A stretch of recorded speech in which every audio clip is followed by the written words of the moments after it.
ഹരേ കൃഷ്ണ. ശ്രീമദ് ഭാഗവതം ചതുർത്ഥസ്കന്ധം 28-ാമത്തെ അധ്യായം, അതിൽ 52-ാമത്തെ ശ്ലോകം വരെ എടുത്തു.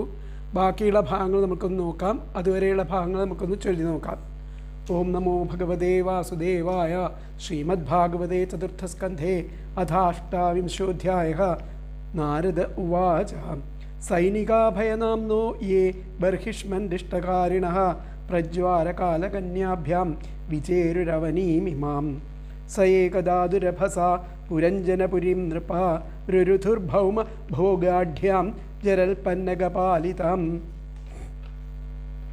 തയോപഭുജ്യമാനാം വൈ യവനാഃ സർവതോ ദിശം ദ്വാർഭിപ്രവിശ്യ സുദൃഢം പ്രാർത്ഥയൻ സകലാം പുരീം. തസ്യാം പ്രപീഡ്യമാനായാം അഭിമാനീ പുരഞ്ജനഃ അവാപോരുവിധാം സ്ഥാപാൻ കുടുംബീ മമതാകുലഃ. കന്യോപഗൂഢോ നഷ്ടശ്രീ കൃപണോ വിഷയാത്മകഃ നഷ്ടപ്രജ്ഞോ ഹൃതൈശ്വര്യോ ഗന്ധർവയവനൈർബലാത്. വിശീർണാം സ്വപുരീം വീക്ഷ്യ പ്രതികൂലാനനാദൃതാൻ പുത്രാൻ പൗത്രാനുഗാമാത്യാൻ ജായാം ച ഗതസൗഹൃദാം. ആത്മാനം കന്യയാഗ്രസ്തം പഞ്ചാലാനരിദൂഷിതാൻ ദുരന്തചിന്താമാപന്നോ ന ലേഭേ തൽപ്രതിക്രിയാം. കാമാനഭിലഷൻ ദീനോ യാതയാമാംശ്ച കന്യയാ വിഗതാത്മഗതിസ്നേഹ പുത്രധാരാംശ്ച ലാളയൻ. ഗന്ധർവയവനാക്രാന്താം കാലകന്യോപമർദിതാം ഹാതും പ്രചക്രമേ രാജാ താം പുരീമനികാമതഃ.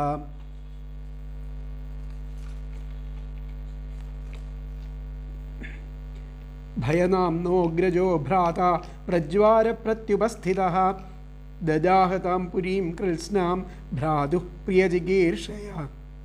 തസ്യാം സന്ദഹ്യമാനായാം സപരിച്ഛദഃ കൗടുംബികകുടുംബിന്യാ ഉപാതപ്യതസാന്വയഃ. യവനോപരുദ്ധായതനോ ഗ്രസ്തായാം കാലകന്യയാ പുര്യാം പ്രജ്വാരസംസൃഷ്ടഃ പുരപാലോന്വതപ്യത. ന ശേകേ സോവിതും തത്ര പുരുകൃച്ഛ്രോരുവേ വധുഃ ഗന്ധുമൈച്ഛത്തതോ വൃക്ഷകോടരാദിവസാനലാത്. ശിഥിലാവയവോ യർഹി ഗന്ധർവൈഹൃതപൗരുഷഃ യവനൈരരിഭീരാജൻ ഉപരുദ്ധോരുരോധഃ. ദുഹിതൃഃ പുത്രപൗത്രാംശ്ച ജാമിജാമാതൃപാർഷദാൻ സ്വത്വാവശിഷ്ടം യത്കിഞ്ചിൽ ഗൃഹകോശപരിച്ഛദം. അഹം മമേതി സ്വീകൃത്യ ഗൃഹേഷു കുമതിർഗൃഹീ ദധ്യോ പ്രമദയാദീനോ വിപ്രയോഗ ഉപസ്ഥിതേ. ലോകാന്തരം ഗതവതി മയ്യനാഥാ കുടുംബിനി വർത്തിഷ്യത്തെ കഥം ത്വേഷാ ബാലകാനനുശോചതി. ന മയ്യനാശിതേ ഭുങ്ക്തേ നാസ്നാദേ സ്നാദിമത്പരാ മയി രുഷ്ടേ സുസംദ്രസ്താ ഭത്സിതേ യത വാഗ്ഭയാത്. പ്രബോധയതി മാ വിജ്ഞം വ്യുഷിതേ ശോകകർഷിതാ വത്മൈതദ് ഗൃഹമേധീയം വീരസൂരപി നേഷ്യതി.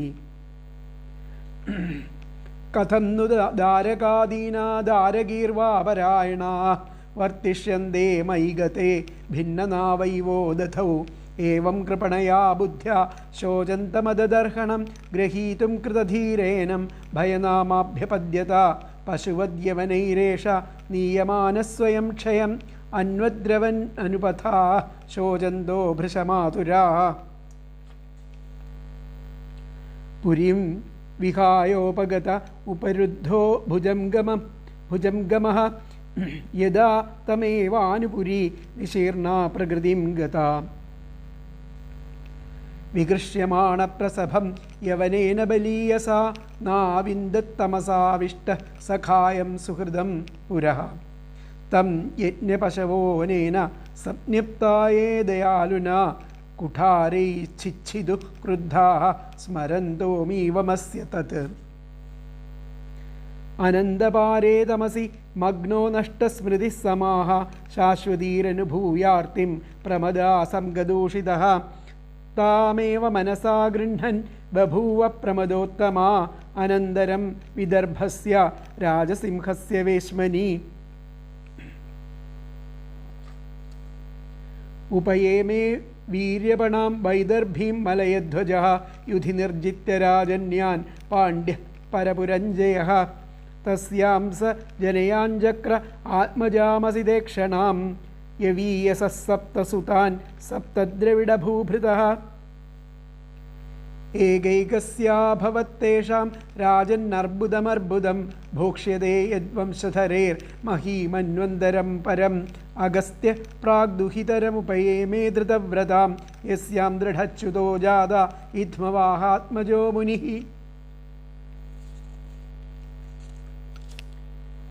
വിഭജ്യതനയേഭ്യക്ഷ്മാം രാജർഷിർമലയധ്വജഃ ആരിരാധൈഷു കൃഷ്ണം സജഗാമക്കുലാചലം ഹിത്വാ ഗൃഹാൻ സുതാൻ ഭോഗാൻ വൈദർഭീമതിരേക്ഷണ അന്വധാവത പാണ്ഡ്യേശം ജ്യോത്സ്നേവരജനീകരം. തത്ര ചന്ദ്രവസാ നാമ താമ്രപർണീവടോദക തൽപുണ്യസലിലൈർനിത്യമുഭയത്രാത്മനോ മൃജൻ കന്ദാഷ്ടിഭിർമൂലഫലൈः പുഷ്പവർണൈസ്മൃതൃണോദകൈः വർത്തമാനശനൈർഗാത്രകർശനം തപ ആസ്ഥിതഃ. ശീതോഷ്ണവാദവർഷാണി ക്ഷുൽപിപാസേ പ്രിയേ സുഖദുഃഖേ ഇതി ദ്വന്ദ്വാന്യ അജയൽ സമദർശനഃ തപസാ വിദ്യയാപക്വകഷായോ നിയമൈർയമൈः യുയുജേ ബ്രഹ്മണ്യാത്മാനം വിജിതാക്ഷാനിലാശയഃ. ആസ്തേ സ്ഥാണുരിവൈകത്ര ദിവ്യം വർഷശതം സ്ഥിരഃ വാസുദേവേ ഭഗവതി നാന്യദ്വേദോദ്വഹൻ രതിം. സ വ്യാപകതയാത്മാനം വ്യതിരിക്തതയാത്മനി വിദ്വാൻ സ്വപ്നൈവാമർഷസാക്ഷിണം വിരരാമഃ. സാക്ഷാൽ ഭഗവതോക്തേന ഗുരുണാ ഹരിണാ നൃപാ വിശുദ്ധജ്ഞാനദീപേന സ്ഫുരതാ വിശദോ മുഖം പരേ ബ്രഹ്മണി ചാത്മാനാം പരം ബ്രഹ്മ തഥാത്മനി വീക്ഷമാണോ വിഹായേക്ഷാമസ്മാദുപരരാമഃ. പതിം പരമധർമ്മജ്ഞം വൈദർഭീമലയധ്വജം പ്രേംണാ പര്യചരദ്ധിത്വാ ഭോഗാൻ സാ പതിദേവതാ ചീരവാസാവ്രതക്ഷാമ വേണീഭൂതശിരോരുഹ ബഭാവുപ പതിം ശാന്ത ശിഖാശാന്തമിവാനലം അജാനതീ പ്രിയതമം യദോപരതമം ഗന സുസ്ഥിരാസനമാസാദ്യ യഥാപൂർവമുപാചരത്. യദാ നോപലഭേദാഘ്രാവൂഷ്മാണം പത്യുരർച്ചതി ആസീത് സംവിഘ്നഹൃദയാ യൂഥഭ്രഷ്ടാ മൃഗീയഥാ ആത്മാനം ശോചതീ ദീനം അബന്ധും വിക്ലവാശ്രുഭിः സ്തനാവാസിച്യ വിപിനേ സുസ്വരം പ്രരുരോധ സാ ഉത്തിഷ്ഠോത്തിഷ്ഠ രാജർഷേ ഇമാമുദധിമേഖലാം ദസ്യുഭ്യഃ ക്ഷത്രബന്ധുഭ്യോ ബിഭ്യതിം പാതുമർഹസി. ഏവം വിലപതി ബാല വിപിനേനുഗതാ പതിം പതിതാ പാദയോർഭർത്തു രുദത്യശ്രൂണ്യവർത്തയത്. ചിതിം ദാരുമയീം ചിത്വാ തസ്യാം പത്യുക്കളേബരം ആദീപ്യജാനുമരണേ വിലപന്തി മനോദധേ. തത്ര പൂർവതര കശ്ചിൽ സഖാ ബ്രാഹ്മണ ആത്മവാൻ സാന്ത്വയൻ വൽഗുനാ സാംനാ താമാഹരുദതി പ്രഭോ. ബ്രാഹ്മണ ഉവാച കാ ത്വം കസ്യാസി കോ വോ വായം ശയാനോ യസ്യ ശോചസി ജാനാസി കിം സഖായം മാം യേനാഗ്രേ വിചചർത്ഥഃ. അടുത്ത ശ്ലോകമാണ് നമുക്ക് എടുക്കാനുള്ള 53-ാമത്തെ ശ്ലോകം. അഭിസ്മരസി ചാത്മാനമവിജ്ഞാതസഖാ സഖേ ഹിത്വാ മാം പദമന്വിച്ഛൻ ഭൗമഭോഗരതോ ഗതഃ. അഭിസ്മരസി ചാത്മാനമവിജ്ഞാതസഖം സഖേ ഹിത്വാ മാം പദമന്വിച്ഛൻ ഭൗമഭോഗരതോ ഗതഃ. അല്ലയോ സ്നേഹിത, താൻ ആരെന്നറിയാത്ത ചങ്ങാതിയും ഉണ്ടായിരുന്നതായും ഓർക്കുന്നുണ്ടോ? ഭൂമിയിലെ ആ സുഖാനുഭൂതികളിൽ ഭ്രമിച്ച് എന്നെ ഉപേക്ഷിച്ച് അതിനു പറ്റിയ സ്ഥലം അന്വേഷിച്ച് പോയവനാണല്ലോ നീ. ഹേ സഖേ, അല്ലയോ സ്നേഹിത, താൻ ആരെന്നും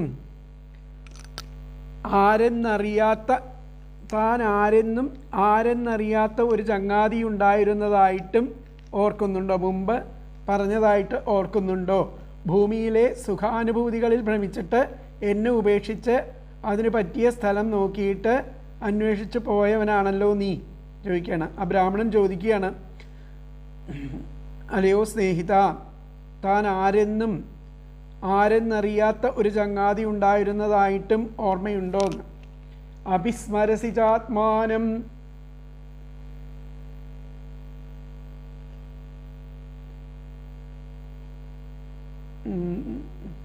അഭിസ്മരസി ഓർക്കുന്നുണ്ടോ? ചാത്മാനം, താൻ ആരാണെന്ന് ഓർക്കുന്നുണ്ടോ? ചാത്മാനം അവിജ്ഞാത സഖം, ആരെന്നറിയാത്തൊരു ചങ്ങാതി ഉണ്ടായിരുന്നതായിട്ടും ഓർക്കുന്നുണ്ടോ? സഖേ സ്മരസി ഓർക്കുന്നുണ്ടോ? ഹിത്വാമാം, എന്നെ ഉപേക്ഷിച്ചിട്ട് പദമന്വിച്ഛൻ, തനിക്ക് പറ്റിയ ഒരു സ്ഥലത്തേക്കായിട്ട് അന്വേഷിച്ചിട്ട് ഭൗമഭോഗരതോ, ആ ഭൂമിയിലെ ആ സുഖാനുഭൂതികളിലൊക്കെ ഭ്രമിച്ചിട്ട് മാം ഹിത്വ, എന്നെ ഉപേക്ഷിച്ചു, എന്നിട്ട് അതിന് പറ്റിയ സ്ഥലം നോക്കിയിട്ട് അന്വേഷിച്ച് പോയവനാണല്ലോ നീ ചോദിക്കുകയാണ്. അപ്പോൾ ബ്രാഹ്മണൻ, ഹേ സഖേ, അല്ലയോ സ്നേഹിത, ആത്മാനം, താൻ ആരെന്നും അവിജ്ഞാത സഖം, ആരെന്നറിയാത്ത ഒരു ചങ്ങാതി ഉണ്ടായിരുന്നതായും അപിസ്മരസി ഓർക്കുന്നുണ്ടോ? ഭൗമഭോഗരത, ഭൂമിയിലെ സുഖാനുഭൂതികളിൽ ഭ്രമിച്ച് മാം ഹിത്വ, എന്നെ ഉപേക്ഷിച്ച് പദം, അതിന് പറ്റിയതായിരിക്കുന്ന സ്ഥലം അന്വേഷിച്ചു, ഗതഃ, പോയവനാണല്ലോ നീ. ഒന്നുകൂടി പറയാം. ഹേ സഖേ, അല്ലയോ സ്നേഹിത, ആത്മാനം, താൻ ആരെന്നും അവിജ്ഞാത സഖം, ആരെന്നറിയാത്ത ഒരു ചങ്ങാതി ഉണ്ടായിരുന്നതായും അപിസ്മരസി ഓർക്കുന്നുണ്ടോ? ഭൗമഭോഗരത, ഭൂമിയിലെ സുഖാനുഭൂതികളിൽ ഭ്രമിച്ച് മാം ഹിത്വ, എന്നെ ഉപേക്ഷിച്ച് പദം, അതിന് പറ്റിയിട്ടുള്ള ഒരു സ്ഥലം അന്വേഷിച്ച് ഗതഃ, പോയവനാണല്ലോ നീ. അതിലത്തെ അന്വയം വന്നിട്ട് ഹേ സഖേ ആത്മാനം അവിജ്ഞാതസഖം, അഭിസ്മരസി ഭൗമഭോഗരതഃ മാം ഹിത്വാ പദം അന്വിച്ഛൻ ഗതഃ. എന്നുകൂടി പറയാം. ഹേ സഖേ ആത്മാനം അവിജ്ഞാതസഖം അഭിസ്മരസി ഭൗമഭോഗരതഃ മാം ഹിത്വാ പദം അന്വിച്ഛൻ ഗതഃ. അല്ലയോ സ്നേഹിത, താൻ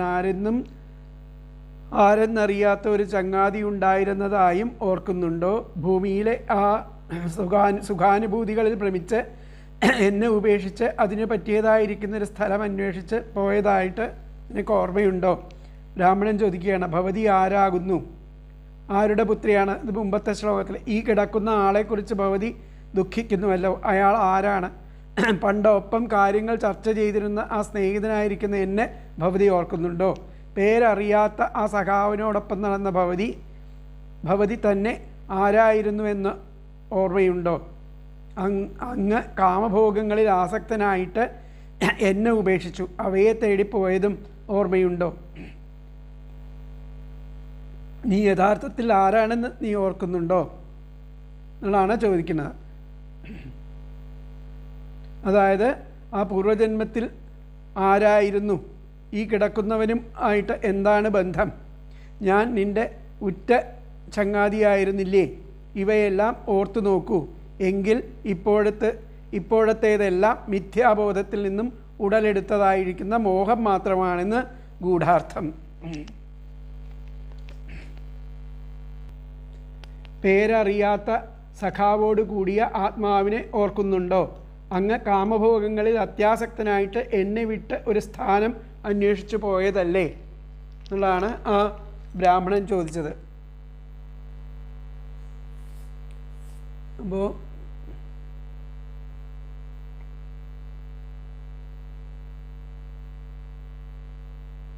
ദേഹത്തെ ഉപേക്ഷിച്ചിരിക്കുന്ന പ്രിയതമൻ എന്ന് വൈദർഭ്യം അറിഞ്ഞ അതൊക്കെ കഴിഞ്ഞത്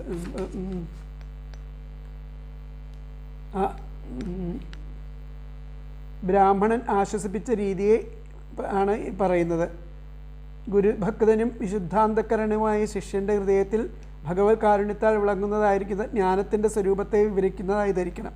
ഹേ സഖാവേ, എന്നെ അറിയുകയില്ലെങ്കിൽ അങ്ങനെയാകട്ടെ. അവിജ്ഞാതൻ എന്ന പേരോടുകൂടിയ ഒരു സഖാവ് നിനക്കുണ്ടായിരുന്നതായിട്ട് നിനക്ക് ഓർമ്മ വരുന്നുണ്ടോ? നിന്നെക്കുറിച്ച് തന്നെ നിനക്ക് എന്തെങ്കിലും ഓർമ്മയുണ്ടോ? ഭൂമിയിൽ നിന്നും കിട്ടുന്ന വിഷയഭോഗങ്ങളെ അന്വേഷിപ്പിക്കണം എന്നുള്ള ആഗ്രഹത്തോടു കൂടിയിട്ട് അതിന് ഉപകരിക്കുന്ന ഭോഗസ്ഥാനത്ത് അന്വേഷിച്ചുകൊണ്ട് നീ എന്നെ വിട്ടുപോവുകയല്ലയോ ചെയ്തത്. അതാണ് നിനക്ക് അവിധം അനർത്ഥം നേരിടുവാൻ മൂല കാരണം എന്നോർത്തുകൊള്ളുക. അപ്പോൾ അതിലത്തെ വ്യാഖ്യാനം എന്താ പറഞ്ഞത് നോക്കാം. ഹേ സഖേ, അല്ലയോ സഖാവേ, ബ്രാഹ്മണ ഉവാച, ഹേ സഖേ മാം ഹിത്വ, എന്നെ ഉപേക്ഷിച്ച് ഭൗമസുഖം, ഭോഗസുഖങ്ങളെ അന്വേഷിച്ച് ഭോക്തൃത്വം, ഭോഗിക്കാനായിട്ട് അതിൻ്റെ ഭോക്താവായിട്ട് പോയ സ ത്വം, അങ്ങ്, മാം, എന്നെ സ്മരസിക്കും, എന്നെ ഓർമ്മിക്കുന്നുണ്ടോ? മാം, എന്നെ ഉപേക്ഷിച്ച് ഭൗമസുഖം ഭോക്തൃത്വം, ഭോഗസുഖങ്ങളെ ഭുജിക്കുവാൻ വേണ്ടിയിട്ട് ഗതഃ, പോയ, സഹത്വം, അങ്ങ്, നീ, മാം, എന്നെ സ്മരസിക്കും, എന്നെ ഓർക്കുന്നുണ്ടോ എന്നുള്ളതാണ് ചോദിച്ചത്. ബ്രാഹ്മണ ഉവാച, ഹേ സഖേ മാം ഹിത്വാ ഭൗമസുഖം ഭോക്തൃത്വം ഗതാ സത്വം മാം സ്മരസിക്കും. അങ്ങനെ പോയി കഴിഞ്ഞ് നിനക്ക് എങ്ങനെ ആണ് എന്നെ സ്മരിക്കാനാവുക എന്നുള്ളതാണ്. ഹേ സഖേ മാം ഹിത്വാ ഭൗമസുഖം ഭോക്തൃത്വം ഗതഃ സത്വം, എന്നെ ഉപേക്ഷിച്ചിട്ട് ഈ ഭോഗസുഖങ്ങൾ അനുഭവിക്കാൻ വേണ്ടി പോയ അങ്ങ്, നീ എന്നെ സ്മരസിക്കും, എങ്ങനെയാണ് സ്മരിക്കുക എന്നുള്ളതാണ് ചോദിച്ചിരിക്കുന്നത്. അപ്പോൾ ഒന്നുകൂടി പറയാം വ്യാഖ്യാനം. ബ്രാഹ്മണ ഉവാച, ഹേ സഖേ മാം ഹിത്വാ ഭൗമസുഖം ഭോക്തൃത്വം ഗതഃ സത്വം മാം സ്മരസിക്കും എന്നുള്ളതാണ് അതിലത്തെ വ്യാഖ്യാനം. അപ്പോൾ അടുത്ത ശ്ലോകം നമുക്ക് നോക്കാം. അടുത്ത ശ്ലോകം 54. ഹംസാവഹം ചത്വം ചാര്യ സഖായൗ മാനസായനൗ അഭൂതാമന്തരാവൗക സഹസ്രപരിവത്സരാൻ. ഹംസാവഹം ചത്വം ചാര്യ സഖായൗ മാനസായനൗ അഭൂതാമന്തരാവൗക സഹസ്രപരിവത്സരാൻ. അല്ലയോ യോഗ്യ, ആര്യ എന്ന് പറഞ്ഞു കഴിഞ്ഞാൽ അല്ലയോ ശ്രേഷ്ഠ, യോഗ്യ, ഞാൻ അങ്ങും, ഞാനും അങ്ങും, അഹം ത്വം, ഞാനും അങ്ങും, മാനസായനൗ, മാനസ സരസിൽ വസിച്ച, സഖായൗ, ചങ്ങാതികളായിട്ട്, മാനസ സരസിൽ വസിച്ച ചങ്ങാതികളായ ഹംസങ്ങളായിട്ട്, സഹസ്രപരിവത്സരാൻ, അനേകായിരം സംവത്സരം, ഓകഹ, പ്രത്യേക വാസസ്ഥാനം, അന്തരാവ, കൂടാതെ തന്നെ, അഭൂതാം, കഴിഞ്ഞു വന്നിരുന്നു. ഞാനും, അല്ലയോ ശ്രേഷ്ഠനായിരിക്കുന്ന പുരഞ്ജനിയോടാണ് പറയണത്. അല്ല, പുരഞ്ജനിയുടെ ജീവനോടാണ് പറയുന്നത്. അല്ലയോ യോഗ്യ, പുരഞ്ജനോട്, പൂർവജന്മത്തിലെ പുരഞ്ജനോട്, അല്ലയോ യോഗ്യ, ഞാനും, ത്വം ച, അങ്ങും, മാനസ സരസിൽ ചങ്ങാതികളായിട്ട്, ഹംസങ്ങളായിട്ട് അനേകായിരം വർഷക്കാലം പ്രത്യേക വാസസ്ഥാനം ഒന്നും കൂടാതെ തന്നെ കഴിഞ്ഞു വന്നിരുന്നത് ഓർമ്മയുണ്ടോയെന്ന് ചോദിച്ചു. ഹേ ആര്യ, അല്ലയോ യോഗ്യ, അഹം ച, ഞാനും, ത്വം ച, അങ്ങും, മാനസായനൗ, മാനസ സരസിൽ വസിച്ച, സഖായൗ, ചങ്ങാതികളായിരിക്കുന്ന, ഹംസൗ, ഹംസങ്ങളായിട്ട്, സഹസ്രപരിവത്സരാൻ, അനേകായിരം സംവത്സരം, ഓകഹ, പ്രത്യേക വാസസ്ഥാനം, അന്തരാവ, കൂടാതെ തന്നെ, പ്രത്യേക വാസസ്ഥാനം കൂടാതെ തന്നെ, അഭൂതാം, കഴിഞ്ഞു വന്നു. അല്ലയോ ആര്യ, ഹേ ആര്യ, അല്ലയോ യോഗ്യ, അഹം ച, ഞാനും, ത്വം ച, അങ്ങും, മാനസായനൗ, മാനസ സരസിൽ വസിച്ച, സഖായൗ, ചങ്ങാതികളായ, ഹംസൗ, ഹംസങ്ങളായിട്ട്, സഹസ്രപരിവത്സരാൻ, അനേകായിരം സംവത്സരം, ഓകഹ, പ്രത്യേക വാസസ്ഥാനം, അന്തരാവ, കൂടാതെ തന്നെ, അഭൂതാം, കഴിഞ്ഞു വന്നു. അപ്പോൾ ഞാനും അങ്ങുന്നും വാസഗൃഹമില്ലാതെ, അപ്പോൾ ഇതിലത്തെ അന്വയം വന്നിട്ട് ഹേ ആര്യ, അഹം ച, ത്വം ച, മാനസായനൗ, സഖായൗ, ഹംസൗ, സഹസ്രപരിവത്സരാൻ, ഓകഹ, അന്തരാവാ, അഭൂതാം, എന്നുകൂടി പറയാം. ഹേ ആര്യ അഹം ച ത്വം ച മാനസായനൗ സഖായൗ ഹംസൗ സഹസ്രപരിവത്സരാൻ ഓകഃ അന്തരാവാ അഭൂതാം. അല്ലയോ യോഗ്യ, ഞാനും അങ്ങും മാനസസരസിൽ ചങ്ങാതികളായ ഹംസങ്ങളായിട്ട് അനേകായിരം സംവത്സരക്കാലം പ്രത്യേക വാസസ്ഥാനം ഒന്നും കൂടാതെ തന്നെ കഴിഞ്ഞു വന്നു. ഞാനും അങ്ങൊന്നും വാസഗൃഹമില്ലാതെ മാനസസരസിൽ അനേകായിരം സംവത്സരം ഒരുമിച്ചു കഴിഞ്ഞ ഹംസങ്ങളായിരുന്നു എന്നുള്ളതാണ് ഈ ശ്ലോകത്തിൻ്റെ അർത്ഥം പറയുന്നത്. ആര്യ, ഞാനും താങ്കളുമാകുന്ന രണ്ട് ഹംസങ്ങൾ ഗൃഹമില്ലാതെ തന്നെ അനേകായിരം സംവത്സരം മാനസസരസിൽ സ്ഥിതി ചെയ്യുന്ന സഖാക്കളായിരുന്നു.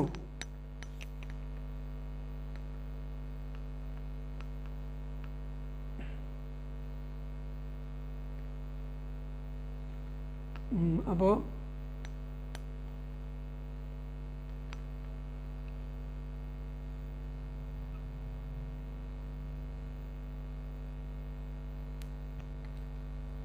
ആ വക കഥകളൊന്നും എനിക്ക് ഓർമ്മയില്ല. നീ തന്നെ എല്ലാം ആദ്യം മുതൽക്ക് പറഞ്ഞു തരിക എന്നുള്ള അഭിപ്രായം അറിഞ്ഞിട്ട് ആദി ചരിത്രം പറയുന്നു. ഹേ പൂജ്യ, ഞാനും നീയും മാനസം എന്ന സരസിൽ ഒരുമിച്ച് വസിച്ചിരുന്ന പരിശുദ്ധ ഹംസപക്ഷികളാകുന്നു. അതിൽ പിന്നെ 1000 സംവത്സരക്കാലം നമ്മൾ ഇല്ലാത്തവർ ആയിരുന്നു എന്നാണ് പറയണത്. അപ്പോൾ ആ പഴയ കഥകളൊന്നും എനിക്ക് ഓർമ്മയില്ല, പൂർവ്വകഥകളൊന്നും എനിക്ക് ഓർമ്മയില്ല. നീ തന്നെയെല്ലാം അത് ആദ്യം മുതൽക്ക് പറഞ്ഞു തരിക എന്നുള്ള അഭിപ്രായം അറിഞ്ഞിട്ട് ആ ആദിചരിത്രം പറയുകയാണ്. ഹേ പൂജ്യ, ഞാനും നീയും മാനസം എന്ന സരസിൽ ഒരുമിച്ച് വസിച്ചിരുന്ന പരിശുദ്ധ ഹംസപക്ഷികളാകുന്നു. അതിൽ പിന്നെ 1000 സംവത്സരക്കാലം നമ്മൾ വാസസ്ഥാനമില്ലാത്തവർ ആയിരുന്നു. ജീവേശ്വരന്മാരെയാണ് സഖാക്കളായിട്ട് വർണ്ണിച്ചിരിക്കുന്നത്. മാനസ ശബ്ദത്തിന് ഹൃദയം എന്നർത്ഥമുണ്ട്. അപ്പോൾ ഹൃദയത്തിൽ പരിശുദ്ധ ഭാവേന വസിച്ചിരുന്നവർ എന്നു സാരം. അങ്ങനെ പ്രളയത്തിൽ ലയിച്ചതുകൊണ്ട് രണ്ടാമത് സൃഷ്ടി തുടങ്ങുന്ന കാലം വരെ സ്ഥൂല ശരീരത്തെ എടുക്കാതെ ബ്രഹ്മത്തിൽ തന്നെ അവർ ഒന്നിച്ച് ലയിച്ചിരുന്നു എന്നുള്ളതാണ് ഇവിടെ അർത്ഥം, ആത്മപക്ഷത്തിലെ അർത്ഥം എടുക്കേണ്ടതായിട്ടുള്ളത്. അപ്പോൾ ഇതിലത്തെ വ്യാഖ്യാനം നോക്കാം. വ്യാഖ്യാനത്തിൽ എന്താ പറഞ്ഞത് നോക്കാം.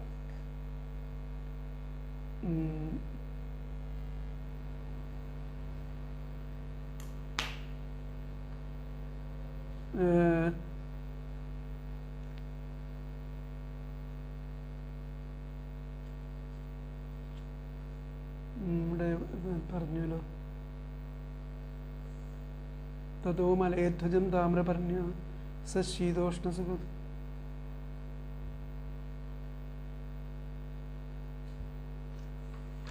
പറഞ്ഞു കഴിഞ്ഞാണല്ലോ. അപ്പോൾ ഹേ സഖേ മാം ഹിത്വാ ഭൗമസുഖം ഭോക്തൃത്വം ഗതഃ സത്വം മാം സ്മരസി കിം. ഹേ ആര്യ, അല്ലയോ ശ്രേഷ്ഠനായിരിക്കുന്നവനെ, ത്വമഹം ഞാനും നീയും, ത്വമഹം ച ഞങ്ങൾ രണ്ടുപേരും മാനസസരസിൽ സ്ഥിതി ചെയ്തിരുന്ന ഹംസൗദ്വൗ ഹംസങ്ങളാകുന്ന രണ്ട് പക്ഷികൾ ആയിട്ട് കഴിഞ്ഞിരുന്നു. ജാതൗ. ഹേ ആര്യ, അല്ലയോ ആര്യ ശ്രേഷ്ഠനായിരിക്കുന്നവനെ, ത്വമഹം ഞാനും നീയും ച മാനസസരസി ഞങ്ങൾ രണ്ടുപേരും മാനസസരസിൽ സ്ഥിതി ചെയ്യുന്ന ഹംസൗ ദ്വൗ രണ്ട് ഹംസപക്ഷികളായിട്ട് പക്ഷിണൗ ജാതൗ ഉണ്ടായിരുന്നു എന്നുള്ളതാണ് പറഞ്ഞത്. അപ്പം അതിലത്തെ വ്യാഖ്യാനം വന്നിട്ട് ഹേ ആര്യ ത്വമഹം ച മാനസസരസി സ്ഥിതൗ ഹംസൗ ദ്വൗ പക്ഷിണൗ ജാതൗ എന്നുള്ളതാണ് അതിൻ്റെ അർത്ഥം വരുന്നത്. അപ്പോൾ അടുത്ത ശ്ലോകം നമുക്ക് നോക്കാം. സത്വം വിഹായ മാം ബന്ധോ ഗതോ ഗ്രാമ്യമതിർമഹീം വിചരൻ പദമദ്രാക്ഷീ കയാജിന്നിർമ്മിതം സ്ത്രീയാ. സത്വം വിഹായ മാം ബന്ധോ ഗതോ ഗ്രാമ്യമതിർമഹീം വിചരൻ പദമദ്രാക്ഷീ കയാജിന്നിർമ്മിതം സ്ത്രീയാ. അല്ലയോ ബന്ധുവായവനെ, അങ്ങ് ആ വിഷയഭോഗങ്ങളിൽ ഭ്രമിച്ചിട്ട് എന്നെ കൈവെടിഞ്ഞിട്ട് ആ ഭൂമിയിലേക്ക് വന്നു. പലയിടത്തും അലഞ്ഞു തിരിഞ്ഞ് ഏതോ ഒരു സ്ത്രീയാൽ നിർമ്മിക്കപ്പെട്ട ഒരു വാസസ്ഥാനത്തെ കണ്ടെത്തി. സത്വം വിഹായ, ആ അങ്ങ്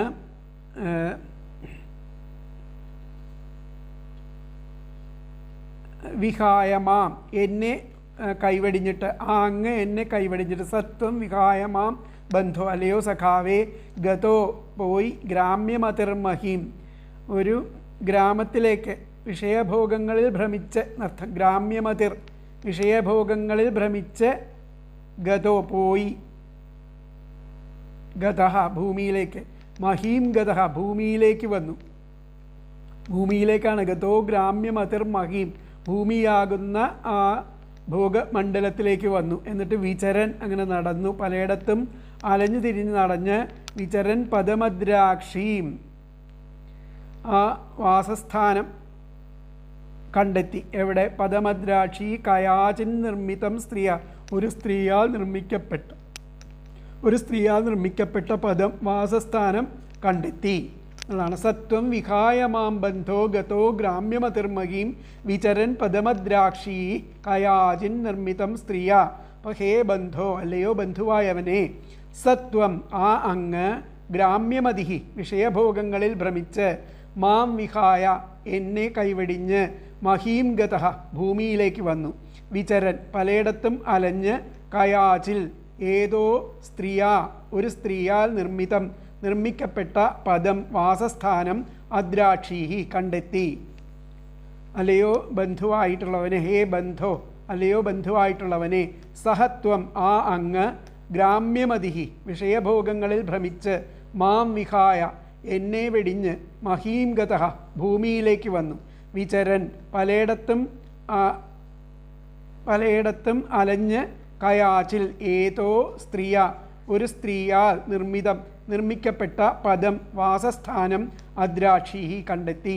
എന്നുകൂടി പറയാം. ഹേ ബന്ധോ അല്ലയോ ബന്ധുവായിട്ടുള്ളവനെ, സത്വം ആ അങ്ങ്, ഗ്രാമ്യമതിഹി വിഷയഭോഗങ്ങളിൽ ഭ്രമിച്ച്, മാം വിഹായ എന്നെ കൈവടിഞ്ഞ്, മഹീം ഗതഃ ഭൂമിയിലേക്ക് വന്നു, വിചരൻ പലയിടത്തും അലഞ്ഞ്, കയാച്ചിൽ ഏതോ ഒരു സ്ത്രീയാൽ നിർമ്മിക്കപ്പെട്ട പദം വാസസ്ഥാനം അദ്രാക്ഷീഹി കണ്ടെത്തി. പലത്തെ അന്വയം വന്നിട്ട് ഹേ ബന്ധോ സഹത്വം ഗ്രാമ്യമതീഹി മാം വിഹായ മഹീം ഗതഃ വിചരൻ കയാചിൽ സ്ത്രീയാ നിർമ്മിതം പദം അദ്രാക്ഷീഹി. ഹേ ബന്ധോ സഹത്വം ഗ്രാമ്യമതിഹി മാം വിഹായ മഹീം ഗതഃ വിചരൻ കയാചിൽ സ്ത്രീയാ നിർമ്മിതം പദം അദ്രാക്ഷീഹി. അല്ലയോ ബന്ധുവായവനെ, ആ അങ്ങ് വിഷയഭോഗങ്ങളിൽ ഭ്രമിച്ച് എന്നെ കൈവടിഞ്ഞ് ഭൂമിയിലേക്ക് വന്നു, പലയിടത്തും അലഞ്ഞു തിരിഞ്ഞ് ഏതോ സ്ത്രീയാൽ നിർമ്മിക്കപ്പെട്ട വാസസ്ഥാനം കണ്ടെത്തി എന്നുള്ളതാണ് അവിടെ അർത്ഥം വരുന്നത്. അപ്പോൾ ഭൂമിയിൽ ഏതോ ഒരുവൾ നിർമ്മിച്ച ഒരു പുരം കണ്ടെത്തി, അങ്ങനെയിരിക്കെ അങ്ങ് എന്നെ ഉപേക്ഷിച്ചു പോയി, ഭൂമിയിൽ ഏതോ ഒരുവൾ നിർമ്മിച്ച പുരം കണ്ടെത്തി എന്നുള്ളതാണ് ഇതിൽ പറഞ്ഞിരിക്കുന്നത്. അപ്പോൾ ഇവിടെ ആര്യ ഞാനും താങ്കളുമാകുന്ന രണ്ട് വംശങ്ങൾ ഗൃഹമില്ലാതെ അനേകായിരം സംവത്സരം മാനസ സരസിൽ സ്ഥിതി ചെയ്യുന്ന സഖാക്കളായിരുന്നു. ബന്ധു ആ അങ്ങ് ഭോഗാസക്തനായിരിക്കുന്ന എന്നെ വിട്ട് ഭൂമിയിലേക്ക് പോയി അവിടെ ചുറ്റി നടന്ന് ഏതോ ഒരു സ്ത്രീയാൽ നിർമ്മിക്കപ്പെട്ട ഒരു പുരം കണ്ടു.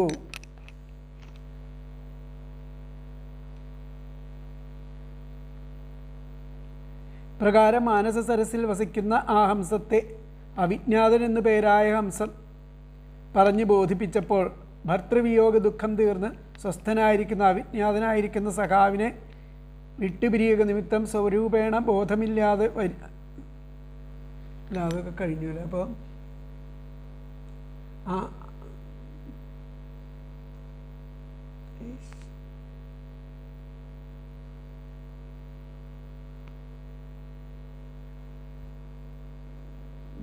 ഇവിടെ എന്താ പറഞ്ഞിരിക്കുന്നത്?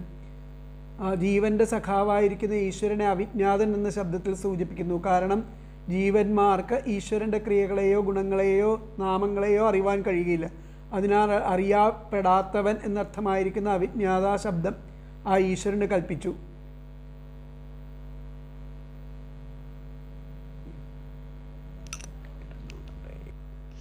ഇവിടെ ജീവേശ്വരന്മാർ ജീവേശ്വരന്മാരെ സഖാക്കളായിട്ട് വർണ്ണിച്ചിരിക്കുന്നു. മാനസ ശബ്ദത്തിന് ഹൃദയം എന്നർത്ഥം ഉണ്ട്. ഹൃദയത്തിൽ പരിശുദ്ധ ഭാവേന വസിച്ചിരുന്നവരെന്ന് സാരം. അങ്ങനെ ആ പ്രളയത്തിൽ ലയിച്ചതുകൊണ്ട് രണ്ടാമത് സൃഷ്ടി തുടങ്ങുന്ന കാലം വരെ സ്ഥൂല ശരീരത്തെ എടുക്കാതെ ബ്രഹ്മത്തിൽ തന്നെ ലയിച്ചിരിക്കുന്നു. ഹേ സ്നേഹിത, ഞാൻ അങ്ങയെ വഞ്ചിച്ചു പറയുമെന്ന് കരുതണ്ട. എന്നോടൊരുമിച്ച് ഹംസനായിരിക്കുന്ന നീ വിഷയസുഖങ്ങളെ ആഗ്രഹിക്കുന്നവനായിട്ട് എന്നെ വിട്ടുപോയി. ഭൂമിയിൽ പല ദിക്കിലും സഞ്ചരിച്ച ശേഷം അതിസമർത്ഥയായിരിക്കുന്ന ഏതോ ഒരു സ്ത്രീ നിർമ്മിച്ചതായിരിക്കുന്ന ഒരു സ്ഥാനം നീ കണ്ടെത്തി എന്നുള്ളതാണ് പറഞ്ഞിരിക്കുന്നത്. അപ്പോൾ ഇവിടെ ഹേ ബന്ധോ, അല്ലയോ ബന്ധുവായിരിക്കുന്നവനെ, സത്വം മാം വിഹായ, അങ്ങ് എന്നെ വിട്ട് ഗതഹ പോയി. മഹീം വിചരൻ, ഭൂമിയിൽ സഞ്ചരിച്ചിട്ട് ഒരു സ്ത്രീയാൽ നിർമ്മിതമായിരിക്കുന്ന പുരമദ്രാക്ഷി, ആ ഒരു സ്ഥലത്തെ കണ്ടെത്തി എന്നർത്ഥം. സത്വം മാം വിഹായ ഗതഹ, ഹേ ബന്ധോ, അല്ലയോ ബന്ധുവായിരിക്കുന്നവനെ, സത്വം അങ്ങനെയുള്ള നീ, മാം എന്നെ വിഹായ എന്നെ വിട്ട്, ഗതഹ മഹീം ഭൂമിയിലേക്ക് പോയി, വിചരൻ അവിടെയൊക്കെ അന്വേഷിച്ച് നടന്ന് ഏതോ ഒരു സ്ത്രീയാ നിർമ്മിതം, ഒരു സ്ത്രീയാൽ നിർമ്മിക്കപ്പെട്ടിരിക്കുന്ന പുരമദ്രാക്ഷി, ഒരു പുരത്തെ കണ്ടെത്തി, ഒരു വാസസ്ഥാനത്തെ കണ്ടെത്തി എന്നർത്ഥം. അപ്പോൾ ഇതിലത്തെ വ്യാഖ്യാനം വന്നിട്ട് ഹേ ബന്ധോ സത്വം മാം വിഹായ ഗതഃ മഹീം വിചരൻ സ്ത്രീയാ നിർമ്മിതം പുരമദ്രാക്ഷി.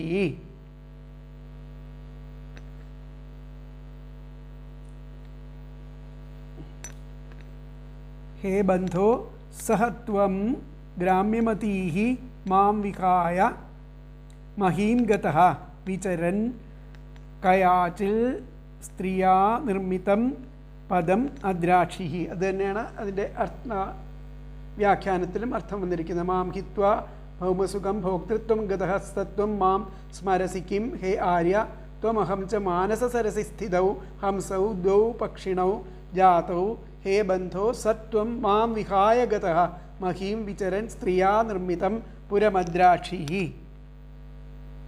അപ്പോൾ അടുത്ത ശ്ലോകം നോക്കാം നമുക്ക്. പഞ്ചാരാമം നവദ്വാരം ഏകപാലം ത്രികോഷ്ഠകം ഷഡ്കുലം പഞ്ചവിപണം പഞ്ചപ്രകൃതി സ്ത്രീധവം. പഞ്ചാരാമം നവദ്വാരം ഏകപാലം ത്രികോഷ്ഠകം ഷഡ്കുലം പഞ്ചവിപണം പഞ്ചപ്രകൃതി സ്ത്രീധവം.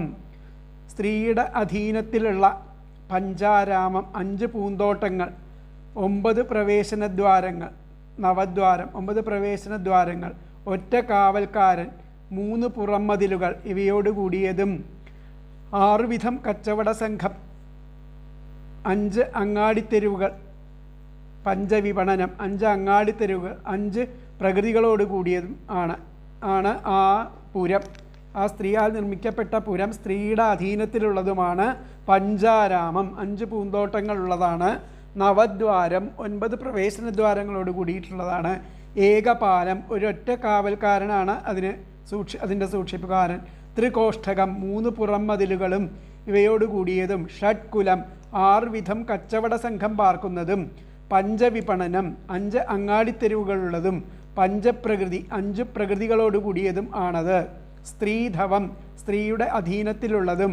പഞ്ചാരാമം 5 പൂന്തോട്ടങ്ങൾ. നവദ്വാരം 9 പ്രവേശനദ്വാരങ്ങൾ. ഏകപാലം ഒറ്റക്കാവൽക്കാരൻ. ത്രികോഷ്ഠകം 3 പുറംമതിലുകൾ ഇവയോടുകൂടിയതും. ഷഡ്കുലം 6 വിധം കച്ചവട സംഘം പാർക്കുന്നതും. പഞ്ചവിപണനം 5 അങ്ങാടിത്തെരുവുകളുള്ളതും. പഞ്ചപ്രകൃതി 5 പ്രകൃതികളോട് കൂടിയതുമാണ്. അപ്പോൾ സ്ത്രീധവം, പഞ്ചാരാമം, നവദ്വാരം, ഏകപാലം, ത്രികോഷ്ഠകം,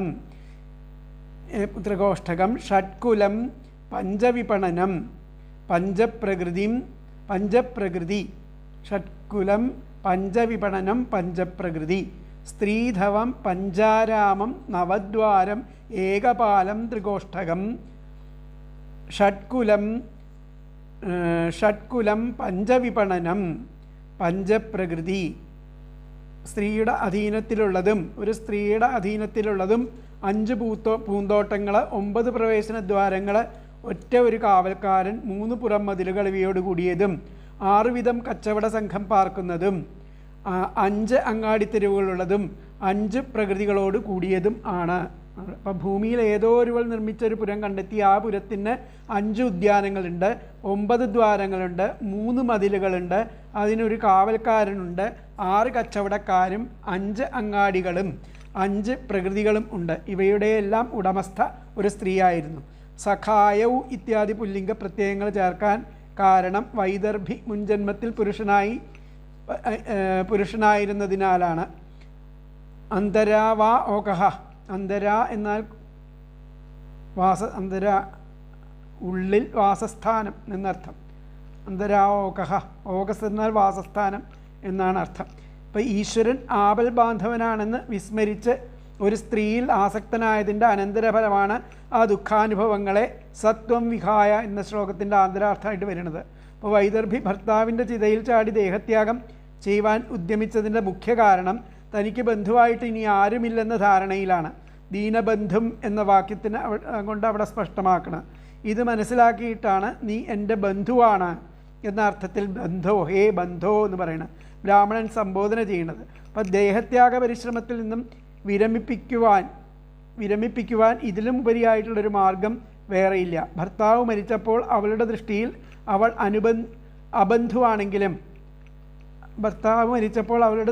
അവൾ അബന്ധുവാണെങ്കിലും യഥാർത്ഥത്തിൽ സബന്ധു തന്നെയാണെന്ന് അവളെ ഇപ്രകാരം ബോധ്യപ്പെടുത്തി ആ പദപ്രയോഗങ്ങളുടെ ഔചിത്യം അർത്ഥഗാംഭീര്യത്തെ ഉളവാക്കുന്ന ഇത്തരം സന്ദർഭങ്ങൾ ഭാഗവതത്തിൽ സുലഭങ്ങളാണ്. ഹംസശബ്ദത്തിലെ ഹകാരം സൂര്യൻ, സകാരം ചന്ദ്രൻ, ഹകാരേണ തു സൂര്യ സ്യാൽ സകാരേണ എന്തുരുച്യത്തെ ആ യോഗ ശിഖയിൽ പറയുന്നുണ്ട്. അധ്വാനത്തെ ഹനിക്കുന്നത് ഹംസം എന്നത് യാസ്കമുനിയുടെ ഹംസാഹന്തേർഘനന്ത്യധ്വാനം, അധ്വാനത്തെ നശിപ്പിക്കുന്നത് എന്നർത്ഥം. അധ്വാനത്തെ ഹനിക്കുന്നത് ഹംസം. ഹംസശബ്ദത്തിൽ ഹകാരം സൂര്യൻ, സകാരം ചന്ദ്രൻ രണ്ടും ചേർന്നിട്ടുള്ള പഞ്ചാരാമം എന്ന ആദിയായിരിക്കുന്ന ശ്ലോകത്തിൻ്റെ അർത്ഥം വൈദർഭിക്ക് മനസ്സിലാകാത്തതിനാൽ അതിനെ ബ്രാഹ്മണൻ വിശദീകരിക്കുന്നുണ്ട്. രണ്ടാമത് അതിനെ വിശദീകരിച്ച് കൊടുക്കുന്നുണ്ട്. അപ്പോൾ ഇവിടെ 5 ആരാമത്തോടു കൂടിയതും 9 ദ്വാരങ്ങളുള്ളതും 1 പുരപാലകനോട് കൂടിയതും 3 മതിലുകളുള്ളതും ഭോഗസാധനങ്ങൾ കൊണ്ടുവരുന്ന 6 കച്ചവടക്കാരുള്ളതും 5 അങ്ങാടികളുള്ളതും 5 ഉപാദാന കാരണങ്ങളുള്ളതും സ്ത്രീയാകുന്ന സ്വാമിനിയോട് കൂടിയതും ആയ പുരത്തെ കണ്ടു എന്നുള്ളതാണ് പറഞ്ഞത്. അപ്പോൾ ആ സ്ഥാനങ്ങളിൽ 5 പൂന്തോട്ടങ്ങളും 9 സഞ്ചാരമാർഗങ്ങളും 1 രക്ഷാധികാരിയും 3 മതിൽ ചുറ്റുകളും ആവശ്യമുള്ള സാധനങ്ങളെ കൊണ്ടുവന്ന് തരുന്ന 6 കച്ചവടക്കാരും 5 കടവീഥികളും 5 വിധം സാധനങ്ങളും ഉണ്ടായിരുന്നു. ഇതിനെല്ലാം ആധിപത്യം വഹിച്ചിരുന്നത് ഒരു സ്ത്രീയും ആയിരുന്നു പറയണം. അപ്പം അതിലത്തെ ആ വ്യാഖ്യാനം നമുക്ക് നോക്കാം. കഥം ഭൂതം പുരം, ആ പുരം ഇപ്രകാരമായിരുന്നു. പഞ്ചോപവനം 5 ഉദ്യാനങ്ങളുള്ളത്, നവദ്വാരം 9 ദ്വാരങ്ങളുള്ളത്, ഏകപാലം ഒരു സംരക്ഷകനുള്ളത്, തൃപ്രാകാരം 3 മതിലുകളുള്ളത്, തൃപ്രാകാരം 3 മതിലുകൾ, ഷഡ്വണിജം 6 അങ്ങാടികൾ ഉള്ളത്,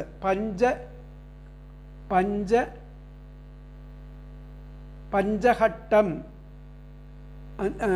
5 പ്രകൃതികൾ ഉള്ളത്. അങ്ങനെ സ്ത്രീസ്വാമികം സ്ത്രീയാൽ ആ സ്വാമിയായിരിക്കുന്ന സ്ത്രീയാൽ ഭരിക്കുന്ന ഒരു പുരം ആണത്. എന്തൊക്കെയുണ്ട്? കഥംഭൂതം പുരം, പഞ്ചോപവനം 5 ഉദ്യാനങ്ങൾ, നവദ്വാരം 9 ദ്വാരങ്ങൾ, ഏകപാലം ഒരു സംരക്ഷകൻ, തൃപ്രാകാരം 3 മതിലുകൾ, ഷഡ്വണിജം 6 അങ്ങാടികൾ, പഞ്ചഹട്ടം അങ്ങാടികൾ, 5 പ്രകൃതത്തിലുള്ള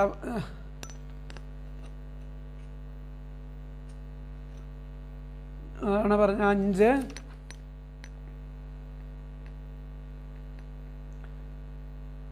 പഞ്ചപ്രകൃതി 5 പ്രകൃതികളോട് കൂടിയിട്ടുള്ളത്. പഞ്ചഹട്ടം എന്ന് പറഞ്ഞാൽ 5 പ്രകൃതികളോട് കൂടിയിട്ടുള്ളത്. ഇങ്ങനെയൊക്കെയുള്ള സ്ത്രീസ്വാമികം, സ്ത്രീ ആയാൽ ഭരിക്കപ്പെടുന്നതായിട്ടുള്ള ഒരു സ്ഥലത്താണ് ചെന്നുപെട്ടത്. കഥംഭൂതം പുരം, പഞ്ചോപവനം, നവദ്വാരം, ഏകപാലം, തൃപ്രാകാരം, ഷഡ്വണിജം, പഞ്ചഹട്ടം, സ്ത്രീസ്വാമികം എന്നുള്ളതാണ് പുരത്തിൻ്റെ പ്രത്യേകത. കഥംഭൂതം പുരം, പഞ്ചോപവനം, നവദ്വാരം, ഏകപാലം, തൃപ്രാകാരം ഷഡ്വണിജം പഞ്ചഹട്ടം സ്ത്രീസ്വാമികം എന്നുള്ളതാണ് അവർ പറയുന്നത്. അപ്പോൾ അതിനെ കൂടുതലായിട്ട് വിശദീകരിച്ച് അടുത്ത 2 ശ്ലോകങ്ങളിൽ പറയണം.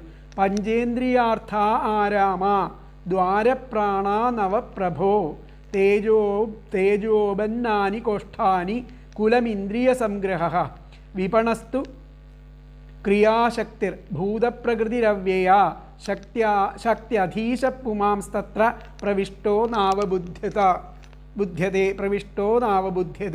2 ശ്ലോകങ്ങൾ കൂടിയിട്ടാണ് അതിൻ്റെ വിശദീകരണം. പഞ്ചേന്ദ്രിയാർത്ഥ ആരാമ ദ്വാരപ്രാണ നവപ്രഭോ തേജോബന്നാനി കോഷ്ഠാനി കുലമിന്ദ്രിയ സംഗ്രഹ വിപണസ്തു ക്രിയാശക്തിർ ഭൂതപ്രകൃതിരവ്യയ ശക്ത്യധീശപുമാംസ്തത്ര പ്രവിഷ്ടോ നാവബുദ്ധ്യതേ. അപ്പോൾ അല്ലയോ പ്രഭോ, ആ 5 പ്രകാരം ആ ഇന്ദ്രിയ വിഷയങ്ങൾ, അതാണ് പൂന്തോട്ടങ്ങൾ, 5 പൂന്തോട്ടങ്ങൾ. അതുപോലെ 9 പ്രാണങ്ങൾ,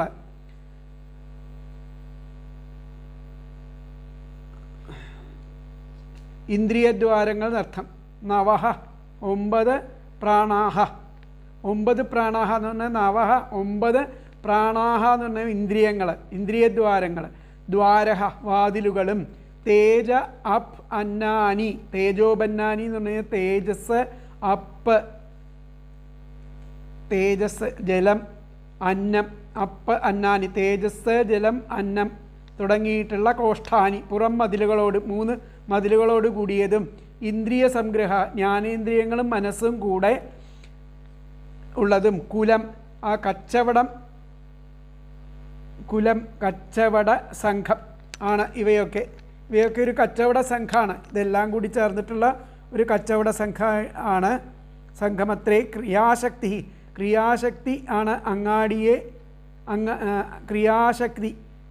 അങ്ങാടി എന്നാൽ അളവില്ലാത്ത ആ പഞ്ചഭൂതങ്ങളാകുന്ന ആ പ്രകൃതികൾ. അവ്യയ പഞ്ചഭൂതങ്ങൾ. ക്രിയാശക്തി എന്ന് പറഞ്ഞാൽ കർമ്മേന്ദ്രിയ ശക്തി. ശക്ത്യധീശ മായാശക്തിയുടെ അധീനത്തോടെ അതിൽ ആ ശരീരത്തിൽ പ്രവേശിച്ചാൽ അബുദ്ധ്യതയെ ആത്മവിസ്മൃതിയിൽ ആണ്ടുപോകുന്നു. ഇതെല്ലാം കൂടി ചേരുമ്പോൾ നമ്മൾ ആ ജീവനായിട്ട് ഉണർന്ന് നമ്മൾ ആത്മാവിനെ വിസ്മരിക്കണമെന്നർത്ഥം. അപ്പോൾ എന്തൊക്കെയാണ് അതിലുള്ളത്? ആ പഞ്ചേന്ദ്രിയാർത്ഥാഹ 5 പ്രകാരത്തിലുള്ള ആ ഇന്ദ്രിയ വിഷയങ്ങൾ. ആരാമഹ അത് പൂന്തോട്ടങ്ങളാണ്. നവഹ 9 പ്രാണാഹ ഇന്ദ്രിയദ്വാരങ്ങൾ. അതാണ് പഞ്ചേന്ദ്രിയാർത്ഥാഹ ആരാമ ദ്വാരപ്രാണ നവപ്രഭോ. 9 ഇന്ദ്രിയദ്വാരങ്ങൾ. ദ്വാരങ്ങളെന്ന് പറഞ്ഞു കഴിഞ്ഞാൽ വാതിലുകൾ.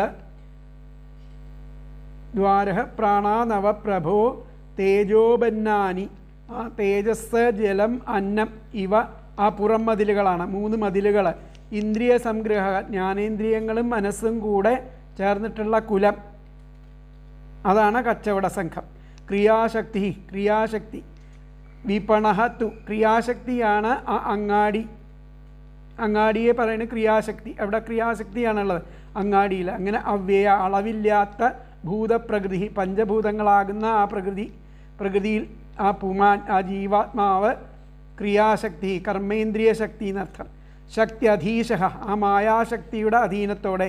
ആ ക്രിയാശക്തി ഇവിടെ പ്രയോഗിക്കുന്നത് മായാശക്തിയുടെ അതാണ്. വിപണസ്തു ക്രിയാശക്തി ഭൂതപ്രകൃതിരവ്യയ ശക്തി അധീശപുമാംസ്തത്ര. അങ്ങനെ ആ ജീവാത്മാവ് ആ ക്രിയാശക്തിയെ അവിടെ പ്രയോഗിക്കുന്നു. മായാശക്തിയുടെ അധീനത്തിൽ പ്രയോഗിച്ച് ശരീരത്തിൽ അത് പ്രവേശിച്ചതിനാൽ അതിന് ആത്മവിസ്മരണം ഉണ്ടാകുന്നു. അതിലത്തെ പദങ്ങൾ നോക്കാം നമുക്ക്. ഹേ പ്രഭോ, അല്ലയോ പ്രഭോ, പഞ്ചേന്ദ്രിയാർത്ഥാഹ 5 തരം ഇന്ദ്രിയ വിഷയങ്ങൾ. ആരാമാഹ പൂന്തോട്ടങ്ങളും. 9 പ്രാണാഹ 9 ആ ഇന്ദ്രിയദ്വാരങ്ങൾ. ദ്വാരഹ വാതിലുകളും. തേജ അപ് അന്നാനി തേജോബന്നാനി തേജസ്, ജലം, അന്നം ഇവ കോഷ്ഠാനി പുറം മതിലുകളും. ഇന്ദ്രിയ സംഗ്രഹ ജ്ഞാനേന്ദ്രിയങ്ങളും മനസ്സും കൂടെ കുലം ആ കച്ചവട സംഘവും അത്രേ. ക്രിയാശക്തി വിപണഹതു അങ്ങാടി എന്നാൽ അവ്യയ അളവില്ലാത്ത ഭൂതപ്രകൃതി പഞ്ചഭൂതങ്ങളാകുന്ന പ്രകൃതികൾ പുമാൻ ജീവാത്മാവ് ക്രിയാശക്തി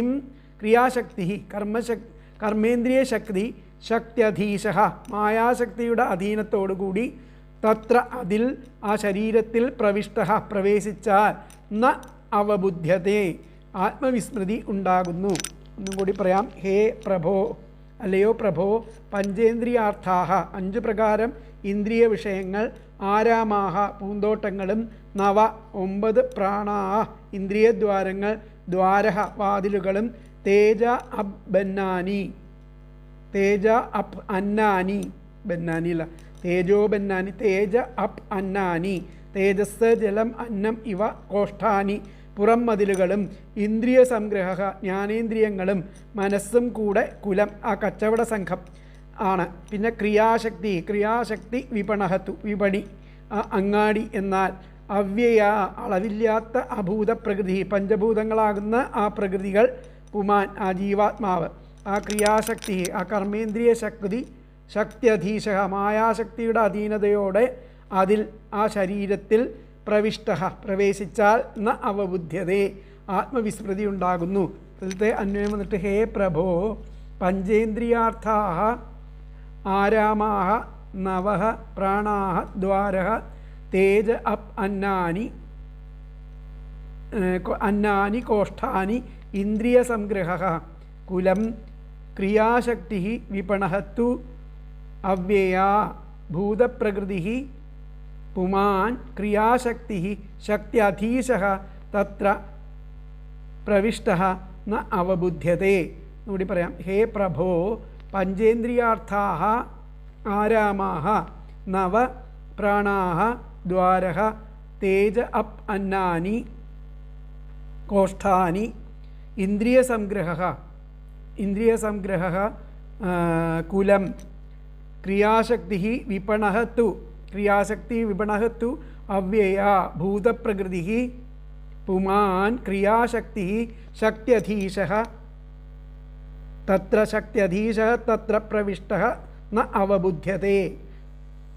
അതായത് അല്ലയോ പ്രഭോ 5 പ്രകാരത്തിലുള്ള ഇന്ദ്രിയ വിഷയങ്ങൾ പൂന്തോട്ടങ്ങളും, 9 ഇന്ദ്രിയദ്വാരങ്ങൾ വാതിലുകളും, തേജസ് ജലം അന്നം ഇവ പുറം മതിലുകളും, ജ്ഞാനേന്ദ്രിയങ്ങളും മനസ്സും കൂടെ ആ കച്ചവട സംഘം ആയിട്ട് ക്രിയാശക്തി ക്രിയാശക്തി എന്ന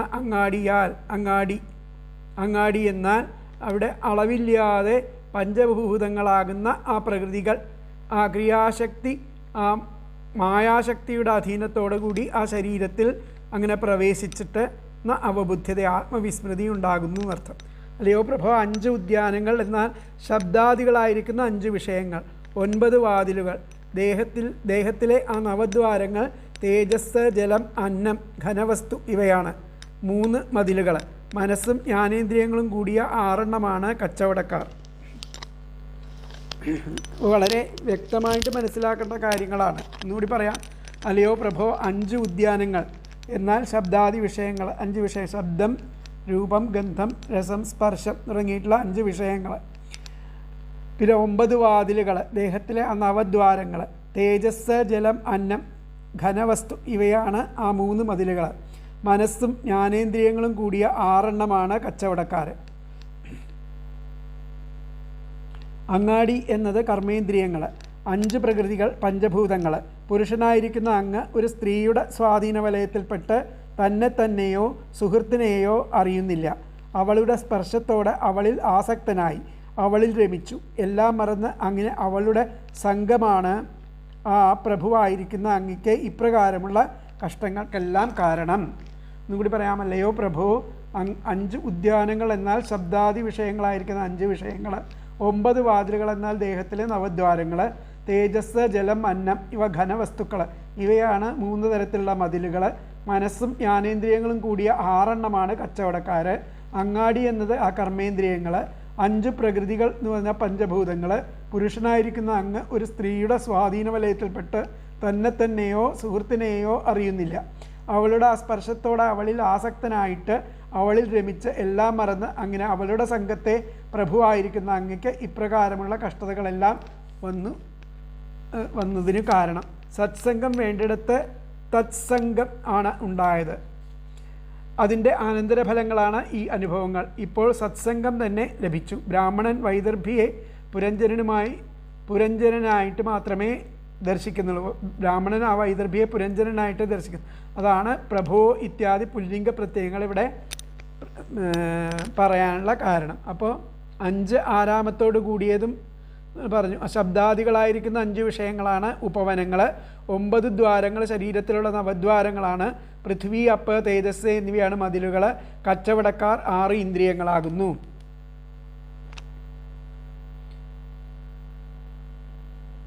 അപ്പോൾ ആ സ്ഥാനത്തിൽ 5 പൂന്തോട്ടങ്ങളും 9 സഞ്ചാരമാർഗങ്ങളും 9 രക്ഷാധികാരിയും 3 മതിൽ ചുറ്റുകളും ആവശ്യമുള്ള സാധനങ്ങളെ കൊണ്ടുവന്ന് തരുന്ന 6 കച്ചവടക്കാരെന്നൊക്കെ പറഞ്ഞു. മുമ്പേ പറഞ്ഞ ആ പരോക്ഷവാദം പ്രാചീന ബർഹിസിൻ്റെ മനസ്സിൽ കണ്ടിട്ടില്ലെന്ന് കണ്ടറിഞ്ഞ ആ മഹർഷി അത് വെളിവാക്കിയിട്ട് പറയുകയാണ്. ഹേ പ്രഭോ, പൂങ്കാവുകൾ എന്ന് പറഞ്ഞത് ശബ്ദസ്പർശാദികളായിരിക്കുന്ന ഇന്ദ്രിയ വിഷയങ്ങൾ. ശരീരത്തിലെ 9 ദ്വാരങ്ങൾ, പ്രാണസഞ്ചാരത്തിനുള്ള 9 വഴികൾ. അഗ്നി, ജലം, ഭൂമി എന്നത് 3 കക്ഷ്യങ്ങൾ, മതിലുകൾ. പഞ്ചേന്ദ്രിയങ്ങളും മനസ്സും കൂടെ ചേർന്നത് 6 കുലവും ആകുന്നു. ആ പ്രവൃത്തിയിൽ ശക്തിയോടുകൂടിയ കർമ്മേന്ദ്രിയങ്ങൾ, കച്ചവട വീഥികൾ, 5 മഹാഭൂതങ്ങൾ, കച്ചവട സാധനങ്ങൾ. ശരീരം നശിച്ചാലും അവ നശിക്കാത്തത് കൊണ്ട് നാശരഹിതം എന്ന് വിശേഷണം ഉപയോഗിച്ചു. മായാകാര്യമായി പരിണമിച്ചിരിക്കുന്ന ബുദ്ധിക്ക് അധീനം ആയ ജീവാത്മാവ് പുരുഷൻ ഈ നിലയിൽ ശരീരത്തിൽ പ്രവേശിച്ചപ്പോൾ തന്നെ താൻ അറിയാതെ ആയി എന്ന് സാരം. ആ പ്രവൃത്തിയിലെ ശക്തിയോടുകൂടിയിരിക്കുന്ന കർമ്മേന്ദ്രിയങ്ങൾ, കച്ചവട വീഥികൾ, 5 മഹാഭൂതങ്ങൾ, കച്ചവട സാധനങ്ങൾ. ശരീരം നശിച്ചാലും അവ നശിക്കാത്തത് കൊണ്ട് നാശരഹിതം എന്ന് വിശേഷണം ഉപയോഗിച്ചു. മായാകാര്യമായിട്ട് പരിണമിച്ചിരിക്കുന്ന ആ ബുദ്ധിക്ക് അധീനനായിട്ട് ജീവാത്മാവ് പുരുഷൻ ഈ നിലയിൽ ശരീരത്തിൽ പ്രവേശിച്ചപ്പോൾ തന്നെത്താൻ അറിയാതെ ആയി എന്ന് സാരം.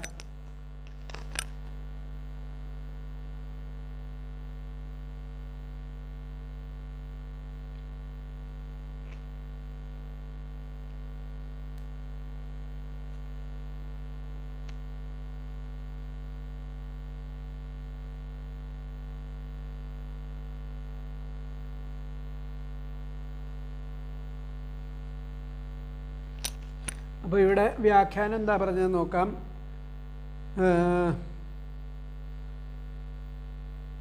ഹേ ബന്ധോ സത്വം മാം വിഹായ ഗതഃ മഹീം വിചരൻ സ്ത്രീയാ നിർമ്മിതം പുരം അദ്രാക്ഷി. അതൊക്കെ കഴിഞ്ഞു.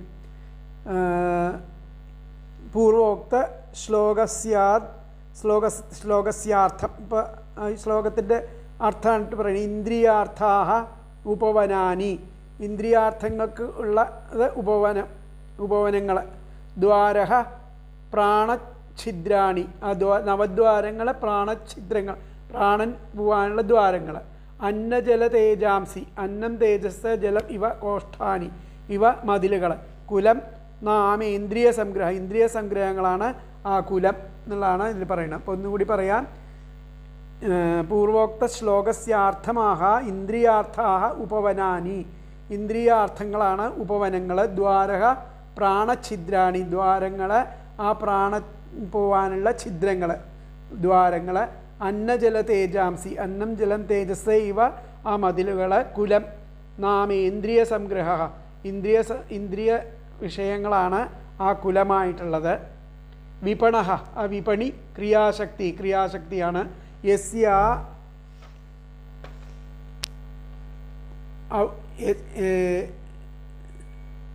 യസ്യ ഉപാദാനം പഞ്ചഭൂതാനി.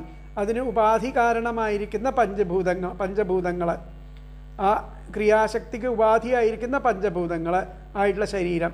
എത്ര ശക്തിയധീശ. അതിൽ ആ ക്രിയാശക്തി പുമാൻ പ്രവിഷ്ട. ആ ശക്തിയോട് കൂടിയിട്ട്, മായാശക്തിയോട് കൂടിയിട്ട് ആ ക്രിയാശക്തി പ്രവേശിച്ചപ്പോൾ പുമാൻ പ്രവിഷ്ട ആത്മാനം ന വിബുദ്ധ്യത. ആത്മാവാണ് ഞാൻ എന്നുള്ളതിനെ പറ്റി മറന്നു. അപ്പോൾ ഒന്നും കൂടി പറയാം. പൂർവോക്ത ശ്ലോകസ്യാർത്ഥം ആഹ ഇന്ദ്രിയാർത്ഥാഹ ഉപവനാനി. ഇന്ദ്രിയം അർത്ഥങ്ങൾ ചേർന്നത് ഉപവനങ്ങൾ. ദ്വാരഹ പ്രാണഛിദ്രാണി. ദ്വാരങ്ങൾ നവദ്വാരങ്ങൾ. ആ പ്രാണൻ്റെ ആ പോകാനുള്ള വാതിലുകൾ. അന്നജല തേജാംസി, അന്നം ജലം തേജസ് തുടങ്ങിയവ കോഷ്ഠങ്ങൾ, അതായത് മതിലുകൾ. കുലം നാമ ഇന്ദ്രിയ സംഗ്രഹ, ഇന്ദ്രിയ സംഗ്രഹം, ഇന്ദ്രിയങ്ങളുടേതായിരിക്കുന്നതാണ് കുലം. ഇന്ദ്രിയങ്ങളെ ചേർത്തിട്ട്, ഇന്ദ്രിയ വിഷയങ്ങളെ ചേർത്ത് കുലം. വിപണഹ, ആ വിപണി. അങ്ങാടി ക്രിയാശക്തി, ക്രിയാശക്തിയാണ് ആ അങ്ങാടി. ആ അങ്ങാടിയിൽ യസ്യാ ഉപാദാനം, അതിന് ഉപാദാനമായിട്ടുള്ളത് പഞ്ചഭൂതാനി, പഞ്ചഭൂതങ്ങളെ കൊണ്ടുണ്ടാക്കിയിട്ടുള്ള ഈ ശരീരം. എത്ര ശക്തി അധീശ, അതിൽ ആ ശക്തിയായിരിക്കുന്ന ആ മായയുടെ അധീശത്വത്തിൽ ആ പുമാൻ, പുരുഷൻ പ്രവിഷ്ട, അതിൽ പ്രവേശിക്കുമ്പോൾ ആത്മാനം വിബുദ്ധ്യത, ആത്മാവാണെന്നുള്ളതിനെ മറക്കുന്നു അർത്ഥാണ്. അപ്പോൾ പൂർവോക്ത ശ്ലോകസ്യാർത്ഥമാഹ ഇന്ദ്രിയാർത്ഥാഹ ഉപവനാനി ദ്വാരക പ്രാണഛിദ്രാണി അന്നജല തേജാംസി കോഷ്ഠാനി കുലം നാമേന്ദ്രിയ സംഗ്രഹ വിപണഃ ക്രിയാശക്തി യസ്യാ ഉപാദാനം പഞ്ചഭൂതാനി യത്ര ശക്തി അധീശഃ പുമാൻ പ്രവിഷ്ടഃ ആത്മാനം ന വിബുദ്ധ്യത്തെ എന്നുള്ളതാണ് ഇതിൻ്റെ അർത്ഥം വരുന്നത്, വ്യാഖ്യാനം വരുന്നത്. ബാക്കി ഭാഗങ്ങൾ അടുത്ത ക്ലാസ്സിൽ. ഹരേ കൃഷ്ണ.